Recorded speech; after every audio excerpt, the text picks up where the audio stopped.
everybody, Jennifer McCulloch with eXp Realty. I hope this finds you having a beautiful day. Here in Eastern Idaho, we are experiencing our second winter. It's been quite lovely. I don't think there's enough prescription vitamin D to help me totally survive this, but I'm one of those I have to be really careful because I can definitely get that seasonal depression a little bit. So I have to kind of stay on top of the vitamin D and just doing things to keep my spirits good because I am not a fan of the winter. So I usually have to escape once or twice throughout the season somewhere warm and get some sunshine in. And anyway, I'm a work in progress. So anyway, I hope you guys are staying safe and warm out there. I just have a quick little overview for you about the market, what's going on.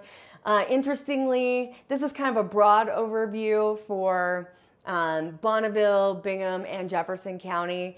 If you want a little more specific information about a certain price point or location, let me know. I'm happy to provide that. But just wanted to kind of let you know our market's staying pretty steady and strong. I don't think we've seen this crazy influx, but it also hasn't really slowed down either. It's just been kind of a steady pace. So we still have about 3 months of inventory in each of those counties. Interestingly, when I look at all of what is sold in the last 3 months compared to what's currently on the market, that shows that we have about 3 months of inventory in each of those locations. So that's pretty good. I remember a time when we had 6 to 9 months of inventory. I mean, it's been several years since we've had that, but 3 months is good, historically speaking.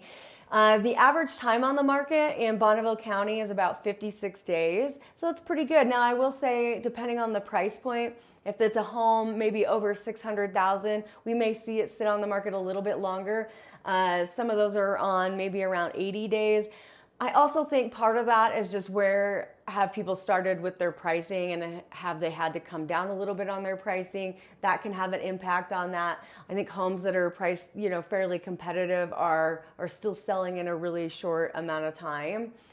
But we are seeing sellers get about 98% of their list price. So that just means that there's a little bit of negotiating going on still, but not a lot. They're getting close to their asking price. I think buyers still, we're getting some buyers who are still wanting some closing costs covered within that purchase price. Maybe some money to go towards buying the rate down a little bit just to make that affordability a little bit better. So that's not uncommon just to kind of expect that. Bingham County, 68 days on the market is the average, so a little bit higher, but they're still getting 97% of their list price. And then Jefferson County, the average time on the market is about 63 days, but they're getting 99% of their list price. So that's pretty good. I do think this year we're going to see rent prices, just in conversation with property managers. I think we're going to see rent prices just come down a little bit, not a lot, maybe like $100 a month. Just because there's a lot being built, the supply is definitely increasing when it comes to the rental market. And I don't want to dive into that too much because kind of, that's not really my lane. I have some great property managers that I know, and I'd be happy to get you in touch with them if you're curious about that. But just in conversation, I do think we're going to see home sales increase a little bit because the affordability is better. People have had maybe a little more time to save and maybe just feeling more comfortable with where we're at with rates and with the market. I mean, I can tell you, of course, with interest rates, don't ever quote me on this because they're ever changing and there's a lot of variables that come into play. For example, credit score, how much money you're putting down, the type of program you're doing, all those things can impact it. So, a 30-year conventional mortgage, you're right around that, 6.5, 6.6% rate. There are still a great 5-year ARM product out there, adjustable rate mortgage product that is a little lower. It's 6.125 is probably around the area you could expect for that. And that's not a bad product to consider, especially if this is going to be maybe a short-term property or you're going to be I mean, a lot of people will probably refinance, within the coming years as rates come down. I don't think we're going to see rates go below 6% this year. I mean, maybe there's no crystal ball. We didn't know we were going to get a second winter in March, so anything can happen. But, everything that I'm seeing, I would say not to expect rates to really jump below 6%. You could get into a FHA mortgage for a little closer to 6%. But keep in mind with FHA, you always have that mortgage insurance, so you're going to have a little bit higher payment because of that. So there's not a one size fits all. You need to talk with just a couple different lenders, see what's going to feel best for you and what you're most comfortable with. I've also had a lot of people asking me, when is a good time to sell? When's the best time? Well, first of all, it's when it's right for you.